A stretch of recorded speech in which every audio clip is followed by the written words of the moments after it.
everybody. Welcome to the Anthony and Todd Show. We're a weekly podcast that critiques and memes music. I'm your host, Jonathan, aka Sonic and USA Tales. And I'm joined by ever-attentive co-host, my best friend, my pal, my amigo. Oh, did I not put Droog? We added Droog. Oh, and Droog. Droog, because I like that word now. Droog. After we're going to do Clockwork Orange later, and then we listened to Euro Droog last week. So, yeah, I'm on that word. You're really hip on that word now. Vincent, a.k.a. DJ George Lucas, low-key thick. He's low-key thick. Only low-key? Low-key. Low-key? Low-key. Tell it to his neck. It's high-key. I'm talking about in the bum region. Oh. I'm also, a.k.a. my hair's wet as shit because Jonathan came over and I wasn't expecting him for another 2 hours because I can't read properly. Yeah, you don't know apparently how to read a text. And it was only going to be 1 hour. How did you get 2 hours? I thought it was like, I read it like I'm coming over at 1, not 11 or 12. I don't know. Yeah, I showed up at 12, so even then that'd be an hour. I don't know. I do these shows every week, and you guys just kind of show up, and I kind of do my own thing. I'm in existence this week. That's all I can wish for. Yeah. Welcome to episode 83 of the Anthony and Todd Show, an episode we would like to call That's Me in the Corner. That's me in the spotlight, losing bad religion. I'm really proud of the title this week.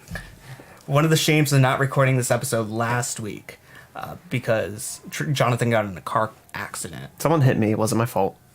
Jonathan got in a car accident. Whatever. He was on his phone and the lady hit him from behind because that's how car accidents work.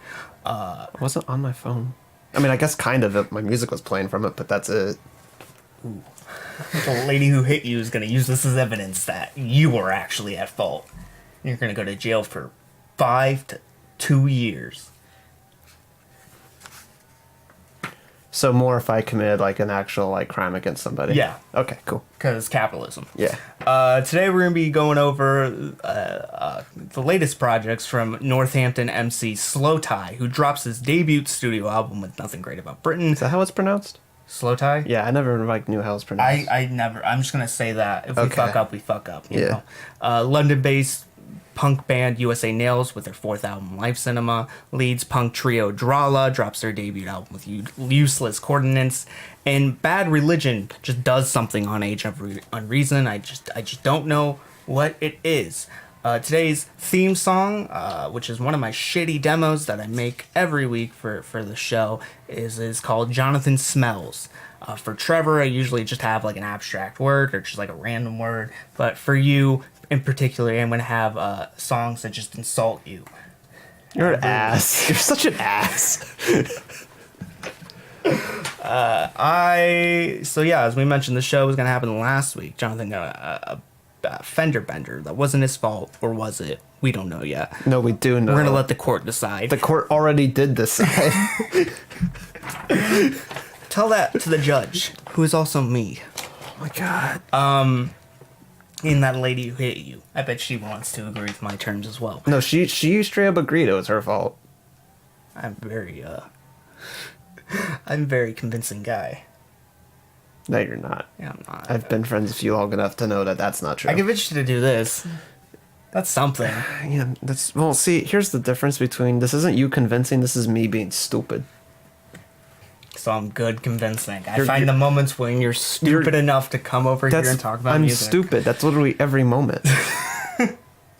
This isn't like a plus on you. This is a diss on me. Plus on me. Plus on my back. So I enjoyed one good thing that happened about doing it this week instead of last week is we get to review the No Slowthai album. Pretty much, if we recorded the last week, I would say this is a very bad week because I didn't like anything besides Slowthai. I disagree a little bit. Yeah, I feel like you're gonna have worry opinions, about that later. But you feel like I'm gonna have opinions? No, I said you're gonna have different opinions. Oh, I thought you just said I'm gonna have opinions. If you don't have opinions, then why am I even doing the show? I don't know. But at least that's a good thing. That's a positive because I wasn't feeling too good about this week. I wasn't too excited, except for the second half when we go into Is It a Film later. But which we're recording right after this. But yeah, it's time to get our review of Slowthai's Nothing Great About Britain. Did we play the demo? Not for this. Oh. Do you just want me to play Slowthai? I can do that. We should get copyright striked. That'd be hilarious. Do it. Hilarious for you, because I need this channel to survive. I make money. No, I don't. No, you don't. We know you don't. Just like me. If you made money off of this, you wouldn't have to get a job so we can get an apartment together. Shh. Secret. There's big secrets happening. Slowthai is an MC from Northamptonshire, which sounds like the fakest fucking place in the world. It just sounds fake. Northamptonshire is not a real place. Is it? It's from. Is that a country? It's part of England. It's part of England? Yeah, it's a state. I don't know if it's a state. But it's a territory, I guess. Maybe is what they call it there. I don't know. Yeah, because it would be weird. If nothing's great about Britain, but he's not from Britain. I mean, if he was like a country that's part of the UK, that makes sense. Yeah, I guess. Yeah. Maybe it is a country then. Yeah. Should I Google it like right now? Yeah, go ahead. Go ahead with that. He's mainly known for balancing his punk grittiness with his hip-hop gifted cadences. His character inflection is what stands out the most about him. The roughness of his performances adds like a legitimacy to him. Nothing seems like out of character or fake. He's very similar to tone to like Manhattan MC Wiki. Even kind of like on a more like weird side of the spectrum, Brockhampton MC Joba. It's a county. County? Yeah, it's a county of England. So it is part of England. Yeah. Okay. He's had a hella 2019 featuring on some high profile releases like Flume's High Bleams on the album or on the mixtape High This Is Flume, and he also did uncredited background vocals on What's Good off Tyler Creator's Ego. So those are two high praising cosigns to get. Even though on the track What's Good, me and Trevor had a hard time figuring which part of it actually was Slowthai. Because none of it seemed like it was all Tyler. We couldn't hear any background vocals that wasn't Tyler. So maybe he was just in the background like playing the triangle or something, you know? Just going at it. Maybe he was beatboxing. But it was background vocals, so never mind. So he was just probably just talking, eating some crumpets or whatever, having some tea, whatever the British do. Nothing Great About Britain is his first studio album, and it has fantastic album art. I'm just gonna say that right away. Nothing describes, I guess, the more rough style of Slowthai than this album art. It's very, for one, it's very British. Yeah. Having the, what is it? The stocks. Yeah, stocks. And two, I just like the grandeur of it. For something that's really, like, I guess, kind of grimy, kind of dirty, filthy. I just like the tone. I like how he's butt-ass naked. I think that's really fucking funny. And it also brings out the humor and just his overall character. I think it's great.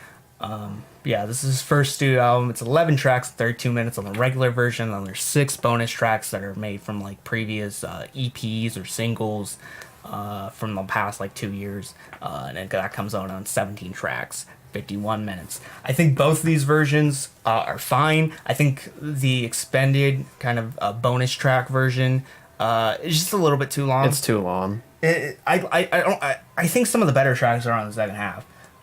But it's just too long. It's too long. I remember like when you told me this was the album, I didn't know there was a bonus track version. So I just got the full bonus track version and listened to that, not aware that there was going to be bonus tracks. And pretty much right after this one as well, I was like, this seems really long. I feel like this should have been cut by now. And plus, Northampton's Child, which is the last track. It's a great, it's the great closer. Yeah, it's such a good closer. But yeah, I like both versions. I think just the expanded version is just too long. I guess get the bonus track version, like if you're gonna get an album, just if you don't have the EPs or anything. Yeah, I like the songs on them, but it's just like he's such a saturated artist, and it's so like weird to listen to this for like more than like around like 32 minutes. Yeah, I think it just kind of overstays the presence, but I think it fits the themes and the overall aesthetic of what he's going for. I just think it's just a little bit too long. That's too much, man. So going over this, I think I enjoyed this. I enjoyed this quite a bit. A lot, yeah. It hit me by surprise because I didn't know, listening to him on Flume, I guess, which was pretty much my only experience to him before this, was kind of surprising because I didn't feel like he was this political or this kind of like just grimy, because Flume's environment's very clean, and even when they are like saturated and abstract and abrasive, they're still pretty polished, and glistening. So he seemed pretty clean on the track. He had like a grittiness to him, but it wasn't like super gritty. And as we go into this record, so I didn't know he was as political and as like, I guess, high stakes. There's a lot of I feel like he's one of those artists that is very political, but he isn't trying to make a statement. Yeah. Which is nice. And it's not a bad thing, because I don't feel like he's trying to give us these narratives that are just these giant themes being thrown at us. I do think that he's just it's telling us about his life. It's a creation of a situation. It's a recognition of issues, but not really as a, this is like our big scheme, this is our plan, this is how we fix the world. It's more like, this is just the world, and these are its faults that we can work towards. But I really like that style of writing, because I feel like it works more in conveying the themes of your work, because you're not trying to give me an entire like theme, or you're not trying to give me a whole entire communist manifesto. You're not writing a political manifesto with your album. So starting off with Nothing's Great About Britain, I think it's just a good encapsulation of just the scale and the magnitude of what this track, just saying nothing is great about his hometown or his home country. Doorman with Muramasa. I see that name. I've never had to read it before. I've seen that name be overhyped for like the last 2 years. He put out an album last year, I think. And I listened to a bit of it, and there's nothing. Every track I've heard him on before hasn't really done anything, except for this one, because he only does production. And it's fantastic, because it's just gritty punk production. When I listened to Doorman, I was like, oh wow, this is what Sleaford Mods should have sounded like. Because this is what punk, the best of both punk and like British hip hop. Because one, you got like the hip hop cadences, you got the rebellious nature, you got the grittiness and the instrumentation, but it isn't just like talking to me like Sleaford's Mods is. It actually has energy. It has energy, but also has good vocal performances. I think his vocal performances are actually decent across this entire thing. It still has that like rough around the edge character, and they're not fine tuned by any means, but I feel like he presents himself well. Like on tracks like Doorman, and later on with Crack, how he has the kind of group feature or the group vocals type deal, or just the chorus behind him or the delay. It really lays out nice, and it actually highlights a lot of the kind of amateurishness to his voice, but it also makes it more beautiful and makes it feel like a more melancholic moment. I really enjoy it. But yeah, that track Doorman, how he's talking about the doorman won't let him in, and it just feels like this constant rush of kind of rebelliousness. I think it just works out as a general track. Dead Leaves, he talks about how he needs to cut off his friends or his allies that really don't do anything for him except for just want him when he's needed, which is pretty shitty. Gorgeous, how he's just talking about himself, hyping himself up, and kind of also getting into on that track how him and 5 of his friends got arrested because they thought he had weapons, but in reality it was just like something else. Which was nice. I think for Gorgeous might be one of my least favorite tracks on here, not because of like the themes, but just like his vocals don't seem to match the production that well. And also well. It lingers a bit. I like the ideas, and I think it also showcases like there's a lot of like world building on this record, or more just the scripted nature of this record, which I really enjoy, where it feels more like an actual world, or a world that could actually be ours, than just like I guess braggadocio, if that makes sense. Because I feel like he's using similar braggadocio style, but his braggadocio style is very descriptive in the world around him. It seems, like I said, like the vocals don't match. When he does the hook, like it seems like he's like running out of breath at times. And like it just goes on for a while, but it's worth it because it goes into the greatest like track opener ever, which is Crack. On the track Crack, he has a very like ODB like performance, I would say, which is ODB Danny Brown like nature, where he's like, I love you like a crackhead loves crack. Just the raspiness on his voice is untouched. Talking about how this person in his life is too sweet, like grapefruit. It has that bitterness to it. I really like that track. It's a mix of just like I guess alternative R&B, but also with this like punk style. It works. It works extremely well. I really like it. That's one of the standout moments. Grew Up with JK. I think that's how you pronounce his name. But as a feature, it doesn't really add anything to the track. I like the message of growing up. We can't just be in this linear state forever. We have to progress. Inglorious with Skepta. I like that Skepta's on here, another big name for him, but I like Skepta's performance. It's nothing too new for Skepta. I feel for a lot of the Skepta performances besides Praise the Lord featuring A$AP Rocky, which I wasn't too happy with when I first heard it in the review, but it's come to grow on me. I feel like Skepta doesn't really switch up his features that much or switch up his performance. Yeah. He's like one of those artists that you need to change the background about him or the narrative changes in the track. But he was always decent. Like he always had a good chaotic energy, and it's a nice different tone for Slowthai, so it works. Peace of Mind on the track, I like how the iPhone bomb noise starts off the track, the bomb alarm, and he's talking about how he just wants to find peace of mind in his life, how he just is only happy when he's in the bed, or he's only happy when he's asleep. You skipped Toaster. Toaster, I really don't have any notes on that, really. But like I feel like this is kind of going through Missing, where he's talking about how going back to kind of ideas on Dead Leaves, where people think he's missing in their lives, but they only really want him when he's needed. Northampton Child, I think, is the biggest political statement on here, and probably the best track. And that's also his like most honest and vulnerable, just talking about his childhood and like the talking about how he's coming up, but not as an artist, but just growing up, and how his mother and I think his sister were very poor, and how they didn't have a lot, and how his father left him, and how his mom dated a drug dealer for a long time, and how they've always kind of lived in poverty and going through this age and just kept on going and going. I think it's a bigger bigger political statement on just how I guess poor most people are, and just how it's political and grand by being small and intimate. Which is like something that's really beautiful when you can do it that way.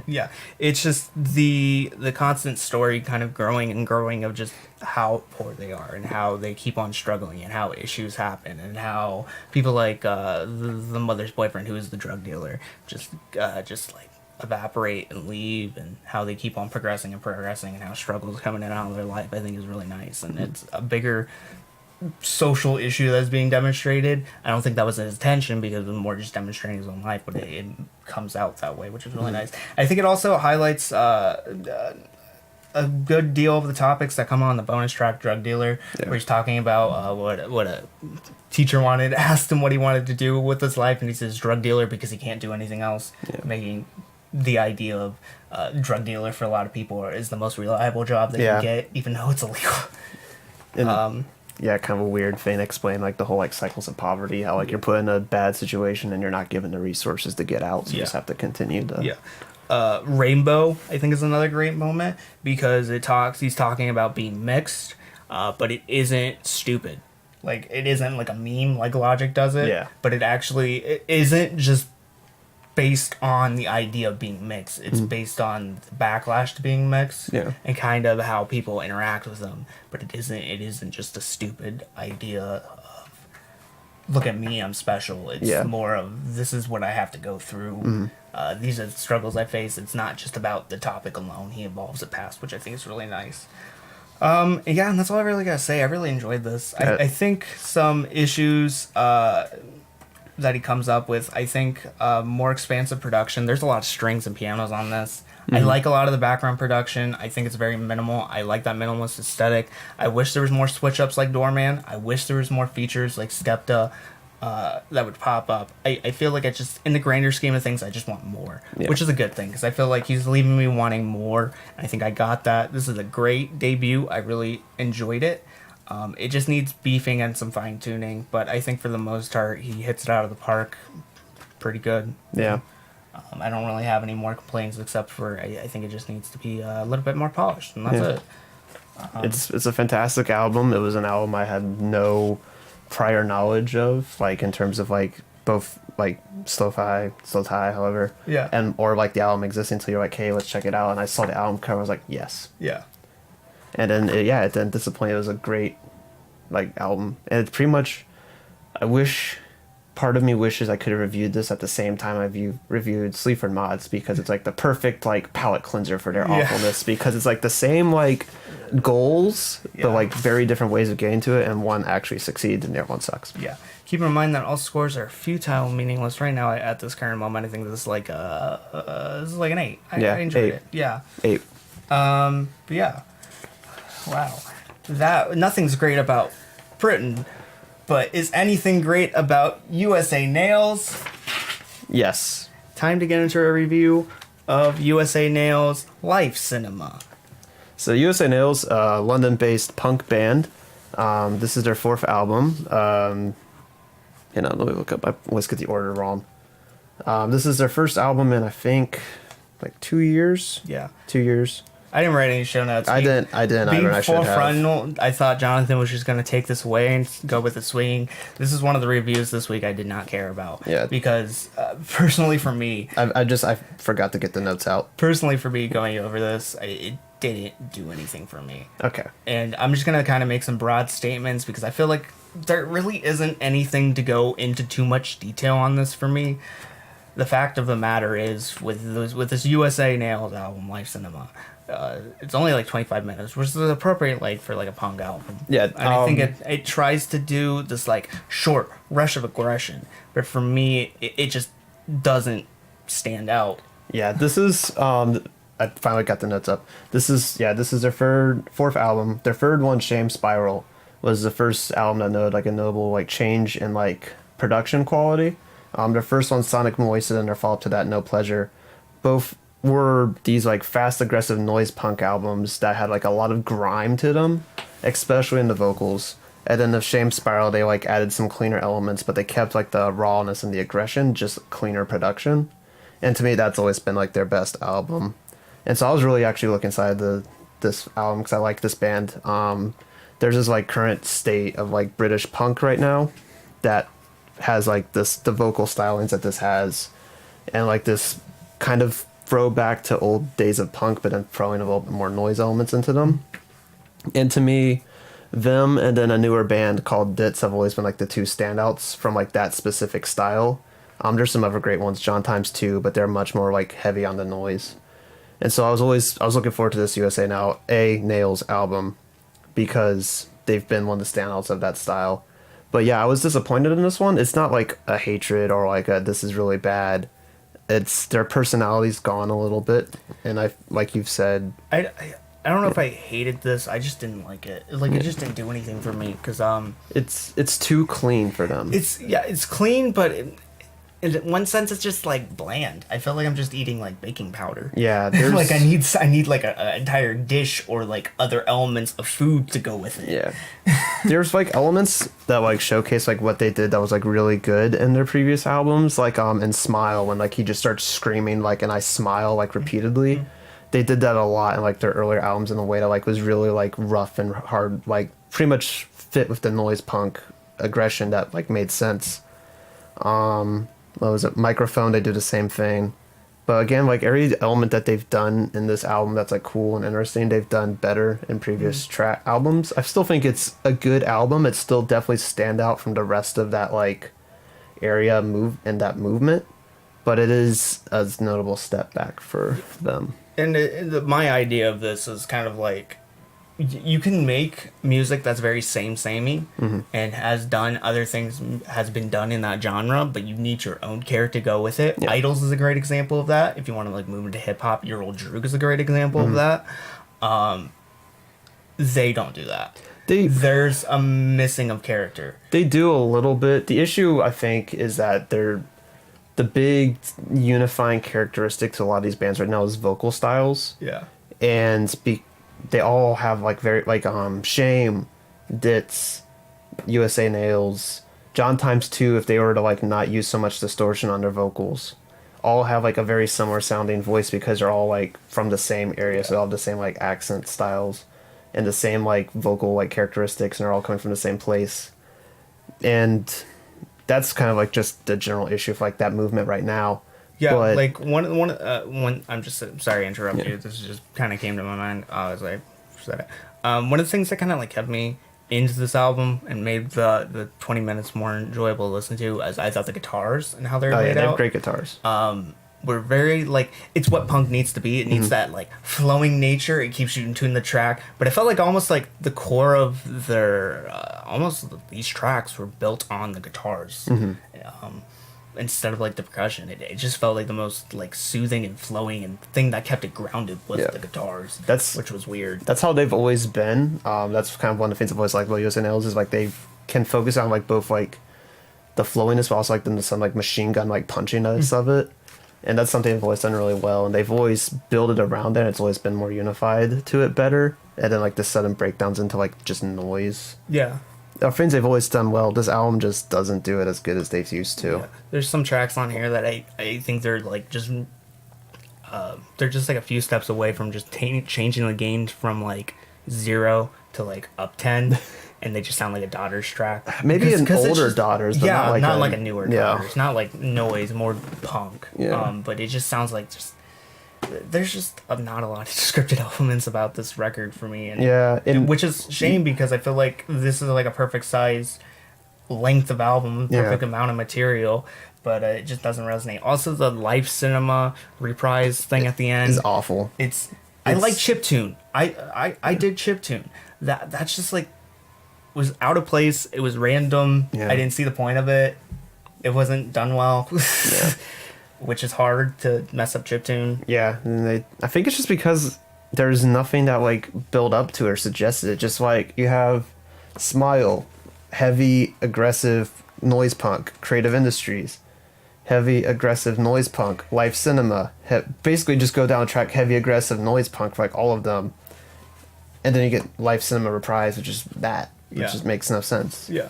There are some good, I think, tracks on here. Smile, as I mentioned, is really good. It's a great intro. I like the performance on Life Cinema. I think it's like odd and different, and like even for like that whole like genre, it's like it's different than what a lot of them do. I like Microphone. I like A Sense of Self-Worth Will Always Limit You. I like that one as well. But yeah, just this isn't like this is nowhere near their best album. I would say it's probably their worst album actually. Yeah. Because like the griminess of their first two gave it characteristics, and then like the cleanness highlighted all of their technical like abilities in like their third one, which I would say is their best. If you're gonna listen to a USA Nails album, I'd start with that one. It's also only 20 minutes. It's even punchier and faster. So yeah, this is just it was disappointing for me. It's not bad. Like I would still like gladly put it with the rest of their albums in like my collection. But it's nowhere near like the high quality and uniqueness of like their first three records. Keep in mind that all scores are futile and meaningless right now at this current moment. I think there's like a 4. I'd give it a 7. Yeah. I don't have any transitions in mind because these are just too random words. Drahla. I am Drahla. Oh, I don't know why this has to do with anything, but I wanted to tell you about this. So I came up with an idea for a film. You ready for it? Oh, God. Ghost Ferratu. A ghost vampire? No, it's Nosferatu, but he died. And he just kind of roams. Like he does in Nosferatu. So he's a ghost vampire who just kind of roams. Yeah, he just fucks around. That's fair. it. Okay, fair enough. It's an experimental film. It's a something film. Drahla, you ready to get into Drahla? It's time to get a review of Drahla's Useless Coordinates. Drahla is a, forget where they're from, but I put on this page of show notes, Leeds punk trio, led by singer-guitarist Lucille Brown, bassist Rob Riggs, and drummer Mike Ainsley. This is their first studio album. It's their debut studio album from this trio. It's 10 songs, 29 minutes. And this is another one of those records, Full Frontal, I just didn't care for because it didn't resonate with me. This is a record that I enjoyed until I actually paid attention to it, if that makes sense. Like, when I was, like, listening to it, I was always put, like, the whole, like, show playlist or, like, albums they were doing in one show, like, in a playlist, and I just listened through it. This one ended up in the end until we added Slowthai, which, because it just came out later, it ended up at the back end of it. This one was always, by the time I was like checking out a little bit, because I was like working, and that's when I would always get into it time wise. And then eventually I like finally had a chance. I put it first so I could make sure I focused on it, and I liked it so much less than when I listened to it just as a background noise. And I think the reason for that is this album is not only like same in terms of like genre, or same in terms of like the general like musical aesthetic of like a band. Because like you have tons of bands who did that. You have like AC/DC, where all their albums kind of sound the same. You have the Ramones, where all of their songs sound the exact same, pretty much. Muse, 100%. All their songs are just the same. Yeah, but see, I was doing like AC/DC and Ramones because they're actually good as examples. Muse is good. Are they? A garbage fire can still keep you warm at night. That's fair. That is probably the best quote I've ever said. But like the difference between like AC/DC, Ramones, and like I guess Muse, and like the stop making you don't have to say it. I'm not gonna say Muse. I'm not gonna put Muse in the same category as Ramones and AC/DC. Is that while all of their songs sound the same and use like the same basic chord structures to a terrifying degree, and what I say by that is literally I can't tell a Ramones song from a shelf until the lyrics start. All of their like except for like two of them, which are like their most famous songs, Blitzkrieg Bop and I Want to Be Sedated. Sometimes Beat on the Brat, and if it weren't for the intro of Nurse something Nurse, which starts off with Gobble Gobble we accept you one of us. Oh, Pinhead, that's what it is. If it weren't for the fact that it starts out without instrumentations, I wouldn't be able to figure that one out. The issue with like this band is like those bands are like fast paced and fun. They're good like party songs you can put on and not think about. This is art rock. And art rock is something that like by its base nature like demands you to focus and pay attention to it. And when you do that, you realize that they don't have a lot of elements that they're playing with. It reminds me a lot of the aesthetic of something like Dead Rider Trio. It's kind of like this like almost like dive bar rock aesthetic, kind of jazz like, not in instrumentation but in kind of like performance in a sense. Yeah. Just kind of grungy. But it also reminds me of something like Gorilla Toss, where I think that's more of a what's her name, Lucille's vocals remind me a lot of the female singer from Gorilla Toss, and they kind of have this like offbeat nature. Not offbeat, as more as it's just like it's just very loose and just high, and it's just kind of all over the place. There's no like really place for it, which you can make. I think Gorilla Toss has done a great job of kind of being this like weird, uncanny type of weird, which is insane, but it's like the middle type of weird, because it's not too weird to where everything's just abstract. It's like the right amount of weird where it's kind of, it's pop music, but it's still like middle of the road, so it's like it has these elements that you can't really predict. So it just comes off as a little bit uncanny, whereas this is just full weird. It's just kind of full, just out of tune. Everything's out of place. I just think the instrumentation and the vocals don't go together. I just feel like nothing on this album kind of sticks the landing with me, because it just it's full weird.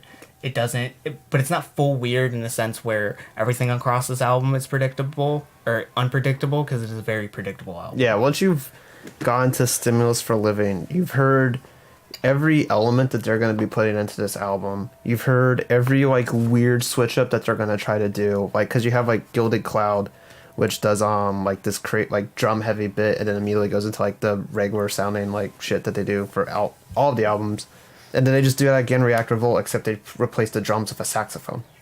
It's like the same thing. It's like saxophone solo instead of a drum solo, then immediately just go into the rest of the song. You've heard all the switch up like techniques they're going to use. You've heard every element they're going to use. You've heard pretty much the same guitar work they're going to use. You've heard the same vocal performance they're going to use, because you've heard that since album 1, song 1. Pretty much everything you've heard, it's going to be repeated, and it's just going to be wash, repeat, and then eventually the album ends after 29 minutes that feel like 50. Yeah, this just didn't resonate with me. The only album song on this that like I enjoy more so than everything else, because like at this, I was like listening to this with like Max, my girlfriend, and one thing she said is, with an album like this, you just pick the song that resonates with you the most, and that's the one you come back to. But for me, that one was Invisible Sex at the end. This is invisible. Yeah. That'd be really weird porn, because you just couldn't see it. I think that describes how much I am feeling this review. Keeping in mind that all scores are meaningless, futile. Right now, at this current moment, I'm feeling a 3 out of 10. nothing's here for me. I'll give it a 4 because their instrumentation's good at points. Your 4 is entirely earned by the instrumentation, not by the vocals. Yeah. Oh well. You know what has bad instrumentation and bad vocals? Bad religion. Fuck you. All right, let me time to get into a review of Bad Religion's Age of Unreason. This is just not a reasonable age, which is emphasized by the bad religion. There's no good religion. I want to hear the good religion. Please, Jonathan, direct me to the good religion. Can I start now with the intro to the band? Are you gonna give me the good religion? No, but I'll explain the album name or the band name if you want me to. No. Oh, okay. I'd rather just meme. Okay. Because I feel like my memes are more enjoyable than watered down Blink 182. Okay, for starters, we're gonna get into that. All right, so this is the new album from melodic hardcore punk band Bad Religion, who formed in 1980. They're one of the longest lasting punk bands ever in terms of not only when they started and how long they've remained active making new albums, but also the fact that they never really broke up like a lot of them do. Mm-hmm. I mean, all the other ones did cocaine and they're dead. It was heroin. Come on, this is punk. Okay. Shit, that was bad. Anywho, because of how many died of heroin back in the day. Anywho, they only went on like hiatus a couple of times. They've always like been touring or like working on albums. This has been one of their larger like gaps from albums, because the one previous to this one was from 2013 when they released 2 albums. They released True North and they released a Christmas album, which on the one hand seems really fucking stupid. Was it good? Was it like the Weezer? Let me finish. On the one hand, this seems really fucking stupid. This is a melodic hardcore punk band releasing Christmas music. But on the other hand, I feel like this is also one of the greatest troll moves they've ever done. Because it is a band, a hardcore punk band named Bad Religion, making covers of Christian Christmas music. And all of the money they made from this album, they donated to like charities to help like the victims of like Catholic priest sexual assaults. So maybe they are the good religion. They are the good religion. Yeah. No, but they also made this album. What am I talking about? Oh my god, shut up. Anywho, so yeah, one of the longest lasting punk bands ever. Also one of the most influential punk bands ever. They were huge on the development of skate punk, which then kind of developed into ska punk and pop punk. And then they were also huge in the continued development of melodic hardcore punk. A lot of the like big names named them as like major influences, including Rise Against, including Anti-Flag, who I'm not a huge fan of, but I am a huge fan of Rise Against. They've always been notable for their very political leanings. They're notable for being, back in the day, one of the few hardcore punk bands who would openly admit to bands outside of the early days of punk being influences. They're the only ones who had mentioned proto-punk bands. They're the only ones who ever mentioned the Beatles as being like a major influence on them. So they've always pushed this melodic nature of punk. They really like using vocal harmonies, which is something that's not common in punk, especially back in the day. As I said, hugely influential in skate punk and pop punk. You basically can thank them for your Tony Hawk soundtrack, because they were huge in the development of all the sounds that would become... Again, maybe they are the good religion. They are the good religion. I personally... never been huge on Bad Religion. This is their 17th album. This is my first Bad Religion album. Yeah, I've listened to pretty much all of their albums except for like all of the Christmas one, because I don't like Christmas music. Like even if it's punk Christmas music, I tune out eventually, so I never finished that one. They've been very hit or miss in their career. Their first few albums before they went on hiatus the first time for like a couple of years were really good. Their debut album, what's it called? I always blank on the name. How Could Hell Be Any Worse? That's what it is. It's amazing. One of the best hardcore punk albums ever. But as a whole, the band has never been one of my favorite hardcore punk bands. Not well, one of my favorite punk bands, period. I always liked the era right before them a little bit more, when they weren't focused on melodies as much as they were like being hardcore punk bands. But I have recognized their influence, and I appreciate them for what they created and how they changed punk and the influence that they've had and how long-lasting that influence has been. True North, their album that they did right before this one, was actually a fantastic album. I really liked that one. However, when they announced this album, I was very much worried. Not only because they have been so hit and miss, but because when they described it as an album of fuck Trump songs. Which, on the one hand, that seems fine. Fuck Trump. It also just sounds like the description to like every dad rock band. Yeah, like on the one hand, fuck Trump, but on the other hand, the other major punk band from that era who released an album of fuck Trump songs was MDC, a fantastic hardcore punk band.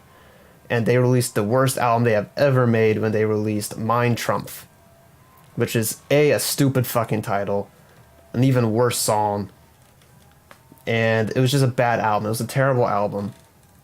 So I was really hesitant because I feel like a thing when it comes to like punk and punk politics, and especially with Trump, is that Trump makes us lazy when we talk about him, because it's very easy to just hate on Trump because there's a lot he's done that's easy to hate on. And in a sense, you kind of have to become lazier. Yeah, you become lazier. No, I think you have to become like lazier than him. Example: YG's "Fuck Donald Trump." Yeah, and it's such like an easy song, but it's one of the best critiques we will ever hear of Donald Trump's legacy. Yeah, it's great, but it's so fucking simple. Yeah, like you have to get a little lazier, which they have never been. They've always been like one of the more like heady, like thoughtful, like punk bands in terms of like their lyrics. So that was like, they're going to get lazier from this. Also, when you only focus on Trump, which when you label as a fuck Donald Trump album, you're forgetting the fact that Trump isn't the cause. Trump is a symptom of a greater underlying social issue. So I was worried they were going to like stop doing what they did best, which is like hitting underlying social issues, and instead just go fuck Trump. And when they released the song, their first single in years, called "The Kids Are Alt-Right," which was fucking garbage, it made me even more hesitant for this album. And I was pleasantly surprised, because throughout this album there are songs that aren't directly dealing with Trump so much as they're dealing with the things that he is a cause or like a symptom of. So much as they are just like fuck Trump, fuck this, fuck everything about Trump. You have things, it's basically a critique of the society that birthed him, not him. Yeah, this is my problem. I didn't like this record. Not surprising. No. But this is just my knowledge. Not saying they stole from them, because I know they're inspired by them. I'm not surprised, but like they just sound like Blink-182. This just sounds like Blink-182 to me. I don't. Here's the thing. I know their influence fine, but what are they doing for me lately? This just sounds like watered down like dad rock. The lyricism sounds like watered down rap rock to me. Yeah. And it's super like just you skate rocky, beach rocky, or beach punk, skate punk, skate punk, but also like beach punk, like you're like Beach Boys but punk. That's not a thing. I know. You're literally just describing skate punk again. No, skate punk, but if they were at the Tony Hawk 2 Underground, Tony Hawk, not Pro Skater, Tony Hawk. Tony Hawk Underground? No, Thug. No, it's Thug. Tony Hawk Underground 2. Okay, I guess it's just called Tony Hawk Underground 2. That's a stupid title. That's also my favorite Tony Hawk game. I don't know why it has a dumb title. But just that soundtrack amalgamated into one song. Yeah. It's just too predictable across the entire thing, and like there wasn't any edges for me to grab onto. I don't have much to say, because for me this thing was just like one thing consistently throughout the entire thing, of just this one style. For like the first 4 songs, it sounds like the same riff is being used over and over and over again, and we're getting the same like tempo and same chords in these four tracks, and we're just progressing from one of the same songs to the next track that sounds like the previous. So I understand where you're coming from, because it does come from like an area where like you're not as familiar with like the era they came out of as much as the era they inspired. It does sound like early Blink-182 albums. It does sound like early shitty skate punk and early shitty pop punk. Kind of. It is kind of like an understanding of like, this is the sound that, sure, it sounds like everything else, but it's the sound they created and then everybody else copied. So like it's kind of like both. Yes, it sounds same, but like then you have to remember that they were the ones who created that same from the beginning. And yes, they have not evolved. They haven't changed, which you can fault a band for, I guess, kind of. But it's kind of like when you're talking about like the Ramones. Like the Ramones didn't evolve, and like you can fault them for that. But at the same time, they were the Ramones. They didn't need to. You can fault AC/DC for never evolving, but again, they're AC/DC. They never needed to. In the same way, you can kind of say the same about like Bad Religion. Like they have never evolved, but in the world of punk, they are Bad Religion. They don't really need to. They just need to keep the status quo of what they've done, and they'll still sell records. They'll still be considered one of the most important punk bands like of all time. They'll still be one of the best-selling punk bands of all time. And so you can take that. And yes, I'm not defending this album entirety. Like there are major like problems in this album. Literally right after Faces of Grief, or Old Regime, those next three songs, Big Black Dog, Downfall, and Since Now, are all trash. Like Big Black Dog, every time I listen to it, I want to gouge my like eardrums out of my skull and throw them against the wall because it just sounds so bad. Downfall is so watered down. And Since Now, I don't know what the fuck they're doing with their vocal harmonies and everything else, but it's terrible. And What Tomorrow Brings is like the only like saving grace for the last like end of the album because it's a good like outro song. Lose Your Head, like in the middle of like track 5, is a really weird song. End of History isn't much better right after that. But Lose Your Head is just like trying way too hard to be like a catchy like alt rock song. And so I think there's a good throwback album in this album if you just majorly like remove songs and restructure things. And I know because I did that on Spotify. Okay. How long is it? So the original album's like 33 minutes, which is one thing I can give it. It's not the longest thing I had to listen to. They're not forcing me to like listen to a Migos or like a Drake here. It's 21 minutes long. It's only, I think, hang on, let me pull up the thing so I can get the... It's 9 songs, and basically what I did is I removed Lose Your Head, I removed End of History, I removed Big Black Dog, Downfall, and Since Now. I kept the first like 4 songs the same, with Chaos From Within, My Sanity to the Paradise Law, and The Approach. That's my problem with that is those first 4 songs sound the exact, like they have the same riffs. It's what melodic hardcore punk always was. It used the same basic like chord structures. It always had. It's not the same. Like it feels like the same track. Like they just feel like the 4 tracks flowing into each other. It just doesn't work for me. Whatever. Anywho, then I moved Candidate up to that, right underneath that, because I actually really like that song. Then followed it up with Faces of Grief still. Then did Age of Unreason after that. Then Old Regime, and then ended it with What Tomorrow Brings, because What Tomorrow Brings is a really good closer. But like, no, this album as it is and as they release and as it's made is very flawed because it has a lot of bad tracks. It has a lot of them not trying to evolve that much or trying to do anything different, so much as they're just focused on like the lyrics, which I guess makes sense because they wanted that to be the focus. You can clearly tell when they described the album as an album of fuck Trump songs. It wasn't like this is going to be like a hard aggressive punk album. They're focused on what the lyrics are going to be more than anything else. And it's, if you are a fan of this like band, if you are a fan of this era and this genre of punk music, you'll find a lot to appreciate from this album. But it is have a lot of flaws to it, and yeah. Keep in mind that our scores are meaningless and futile right now. I think this is a 3. This is what it is. I give it as is a 5.5. Okay. And that's it for the show this week. Yep. So yeah, until next time, guys. This has been episode 83 of the Anthony and Todd Show.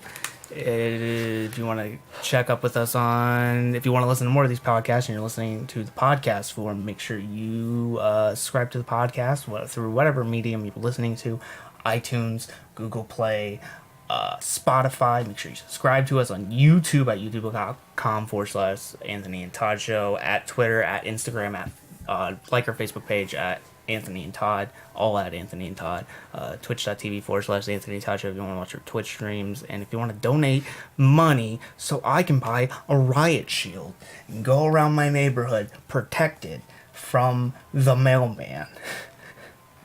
I was just spouting out words. Is there something you need to tell me? Is your mailman attacking you? My dad has beef with the mailman because he never delivers our mail. He thinks that we're not getting our mail. We could. I don't know. He could just be very paranoid too. It's one of the two ends. Is he doing the paranoid style?